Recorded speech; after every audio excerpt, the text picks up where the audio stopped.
Shalom Bapak Ibu Saudara-saudara yang kekasih dalam nama Tuhan Yesus Kristus. Hari ini kita akan merenungkan firman Tuhan dengan tema tentang berkat Tuhan. Bapak Ibu Saudara-saudara, banyak orang seringkali mengartikan berkat Tuhan itu kekayaan secara material, kedudukan, pangkat, jabatan hidup yang mapan dan lain sebagainya. Semua hal-hal yang berbau material dan itu semua yang diinginkan orang manusia pada umumnya.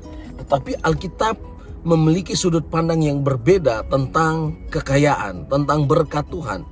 Apa itu berkat Tuhan menurut Alkitab? Bapak Ibu Saudara-saudara, ternyata saya temukan di dalam Amsal pasal 10 ayat yang ke-22. Di situ firman Tuhan berkata bahwa berkat Tuhanlah yang menjadikan kaya, susah payah tidak akan menambahinya. Artinya Tuhan berbicara kepada Salomo untuk menjelaskan kepada kita makna berkat Tuhan yang sesungguhnya. Salomo berkata bahwa berkat Tuhanlah yang menjadikan kaya, susah payah tidak menambahinya. Dari kalimat ini kita akan menemukan pengertian bahwa berkat Tuhanlah yang menjadikan seseorang itu kaya.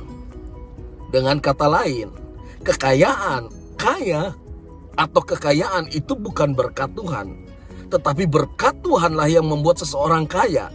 Berkat Tuhanlah yang mendatangkan kekayaan kepada seseorang. Artinya kekayaan itu hanya dampak dari berkat Tuhan. Sementara berkat Tuhan itu adalah penyebab terjadinya kaya, seseorang mengalami kaya. Dan susah payah, Alkitab berkata bahwa susah payah tidak dapat menambahinya.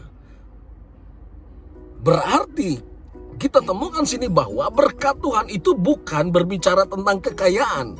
Berkat Tuhan bukan berbicara tentang kaya atau kekayaan, tetapi berkat Tuhan berbicara lain, sangat berbeda dengan kekayaan.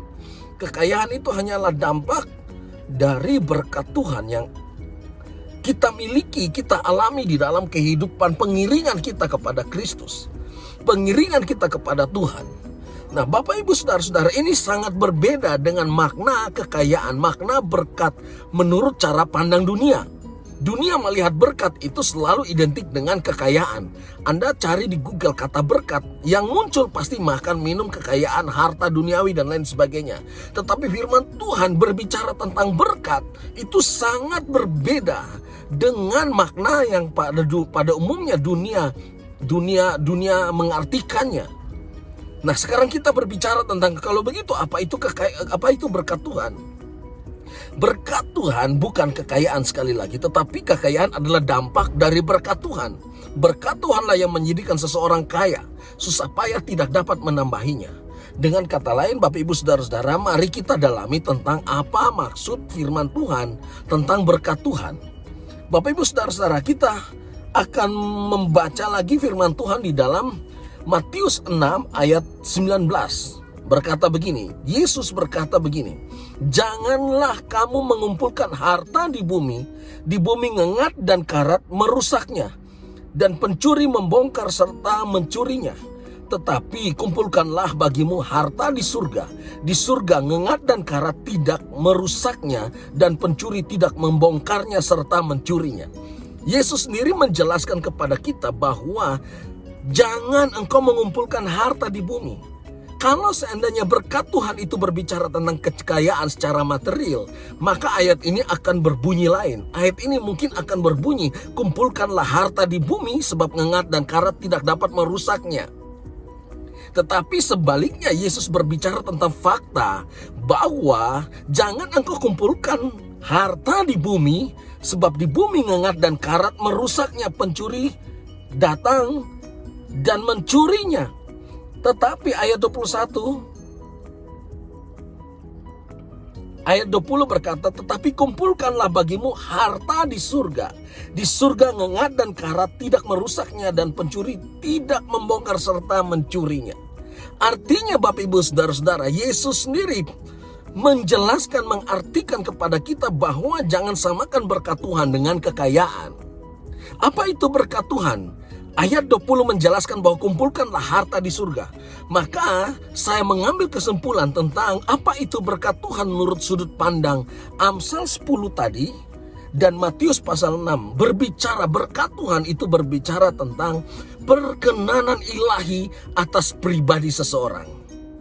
Ketika Allah berkenan atas pribadi seseorang, ketika Allah menyetujui apa yang dilakukan oleh pribadi seseorang, dan Allah mengakuinya dan Allah menikmatinya.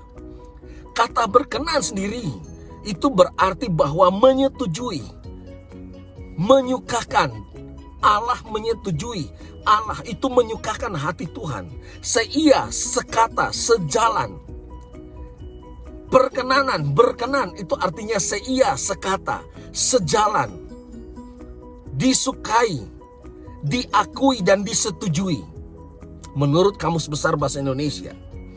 Dengan kata lain, berbicara tentang berkat Tuhan, berbicara tentang perkenanan ilahi. Dan perkenanan ilahi itu terjadi ketika hidup kita seia, sekata dengan firman Tuhan. Hidup kita seia, sekata dengan rencana Tuhan. Hidup kita seia dan sekata dengan kehendak Tuhan. Maka Allah akan menyukakan hati Allah. Allah disenangi oleh kehidupan kita. Allah disenangi oleh perbuatan, sikap, perbuatan, tutur kata, perilaku kita. Allah menyetujuinya. Dan Allah berkata, aku berkenan atas hidupmu. Ketika Yesus dibaptis oleh Yohanes Pembaptis, ada sebuah suara. Ada suara yang datang dari langit, langit terbelah. Dan terdengar ada suara yang berkata, inilah anakku yang kukasihi, kepadanya lah aku berkenan. Artinya, perkenanan ilahi itu yang membuat hidup kita berbeda dengan orang lain. Bapak, Ibu, saudara-saudara, berkat Tuhan berbicara tentang perkenanan ilahi, dan perkenanan ilahi ini tidak diberikan kepada sembarang orang. Hanya orang yang hidupnya berkenan kepada Tuhan, maka hidupnya akan dituntun oleh Tuhan. Hidupnya akan ditetapkan, langkah-langkahnya ditetapkan oleh Tuhan. Ada lagu berkata, Tuhan menetapkan langkah-langkah orang yang hidupnya berkenan kepadanya. Apabila ia jatuh, tak sampai tergeletak, sebab Tuhan menopang tangannya. Nah, perkenanan ilahi itu terjadi atas pribadi seseorang ketika hidup kita berkenan kepadanya. Maka langkah-langkah hidupmu akan disertai oleh Tuhan. Bapak, Ibu, saudara-saudara, saya teringat kisah Yusuf. Ketika Yusuf diperhadapkan dengan godaan-godaan, Yusuf diperhadapkan dengan tantangan dan persoalan hidup, Yusuf selalu memilih untuk lebih menyenangkan hati Tuhan daripada melakukan dosa mengikuti hawa nafsunya. Ketika dia diperhadapkan dengan godaan istri Potifar, Yusuf berkata bahwa aku lebih memilih untuk takut kepada Tuhan daripada melakukan dosa. Dan oleh perkara itulah Allah memperhitungkannya sebagai kebenaran atas apa yang dilakukan, keputusan yang dilakukan oleh Yusuf. Maka Alkitab berkata bahwa semua yang dilakukan Yusuf dibuat Tuhan berhasil karena Allah menyertainya. Bapak, Ibu, saudara-saudara, perkenanan itu terjadi ketika hidup kita berkenan di hadapan Tuhan. Setiap hari hidup kita diperhadapkan dengan banyak pilihan dan keputusan yang harus kita ambil dalam hidup kita. Pilihannya cuma dua, menyenangkan hati Tuhan atau menyenangkan dunia, menuruti firman Tuhan atau menuruti hawa nafsu daging. Dan ini pilihan-pilihan yang selalu datang dalam kehidupan kita. Apa yang harus kita pilih? Jikalau kita pilih untuk menuruti firman Tuhan, hidup berkenan kepada Tuhan, maka ganjarannya perkenanan ilahi turun atas hidupmu. Nah, perkenanan ilahi ini terjadi juga ketika hidup kita bersentuhan dengan pribadi Tuhan. Ketika kita berhubungan dengan pribadi yang luar biasa, bersentuhan, roh kita menyatu dengan roh Tuhan. Mazmur 91 ayat 14 berkata, sungguh hatinya melekat kepadaku, maka aku akan meluputkannya. Aku akan membentenginya sebab ia mengenal namaku. Melekat kepada Tuhan. Orang yang melekat kepada Tuhan, dia akan akan merasakan pikiran dan perasaannya Tuhan. Dia tahu, dia peka akan pikiran dan perasaannya Tuhan. Dia tahu batas-batas di mana dia harus melangkah, menyenangkan atau Tuhan atau mendukakan hati Tuhan. Dia peka terhadap kebenaran firman Tuhan. Dan dia punya kekuatan untuk menolak godaan dosa. Kenapa? Karena dorongan kuasa Roh Kudus hidupnya dipimpin oleh kuasa Roh Kudus sendiri. Bapak Ibu Saudara, ini penting dalam hidup kita. Maka firman Tuhan berkata, jangan kumpulkan harta di bumi, kumpulkan harta di surga. Artinya apa? Kejar perkenanan ilahi dalam hidup kita. Kejar kehendak Tuhan. Kejar hidup yang berkenan di hadapan Tuhan. Itu yang Tuhan mau. Ayat selanjutnya berkata begini. Ayat selanjutnya. Karena itu, marilah, karena itu mata di mana hartamu berada, disitulah hatimu berada. Artinya fokus hidup kita bukan mengejar harta kekayaan duniawi. Bukan berarti kita nggak boleh kerja, kita nggak boleh hidup mencari harta kekayaan. Bukan berarti itu. Kita harus bekerja semaksimal mungkin sebagai bagian dari tanggung jawab hidup kita kepada Tuhan. Sebagai bagian dari penyembahan kita kepada Tuhan. Itu hidup yang maksimal, menyenangkan hati Tuhan. Tetapi fokusnya bukan kepada harta kekayaan secara duniawi, secara material. Tetapi fokus kita adalah mencari perkenanan ilahi setiap hari. Adakah Tuhan berkenan dalam hidupku ketika aku bangun pagi? Aku melakukan aktivitasku sebagai seorang bapak rumah tangga, ibu rumah tangga, sebagai anak-anak. Adakah hidupku berkenan kepada Tuhan? Sebagai karyawan, sebagai bos, sebagai atasan, sebagai manajer, adakah hidupku berkenan kepada Tuhan? Adakah pekerjaan bisnis yang kugeluti hari ini menyukakan hati Tuhan atau enggak? Itu yang harus kita pikirkan. Sehingga ketika kita menyenangkan hati Tuhan di dalam setiap aspek kehidupan kita, maka Dia berkenan atas hidup kita. Berkenan kepada Tuhan artinya kita fokus hidup kita harus tertuju kepada isi hati dan kehendaknya Tuhan. Ayat Matius 6 ayat 22, mata adalah pelita tubuh. Jika matamu baik, teranglah seluruh tubuhmu. Mata berbicara tentang fokus hidup.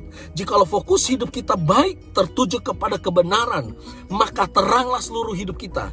Tetapi jikalau matamu jahat, fokus hidupmu hanya kepada harta duniawi, hanya kepada mamon, maka jahatlah seluruh hidup kita. Bukankah hanya gara-gara harta kekayaan orang bisa saling baku bunuh satu dengan yang lain? Seorang ibu bisa menjual anaknya, anak bisa menjual ibunya, dan lain sebagainya. Terjadi pengkhianatan demi pengkhianatan hanya gara-gara harta kekayaan. Tak seorang pun dapat mengabdi kepada dua Tuhan, karena jikalau demikian, ia akan membenci seseorang dan mengasihi yang lain. Dan ia akan setia kepada yang seorang dan tidak mengindahkan yang lain. Kamu tidak dapat mengabdi kepada Allah dan kepada Mamon. Artinya Bapak Ibu Saudara-saudara, kita nggak bisa fokus kepada dua arah, kepada Allah dan kepada Mamon sekaligus. Jikalau fokus kita terbagi menjadi dua, maka kita akan menjadikan Tuhan sebagai alat untuk memenuhi keinginan kita, alat untuk memenuhi kepuasan kita, alat untuk memenuhi keinginan daging kita. Maka kita jadikan Tuhan seperti dukun.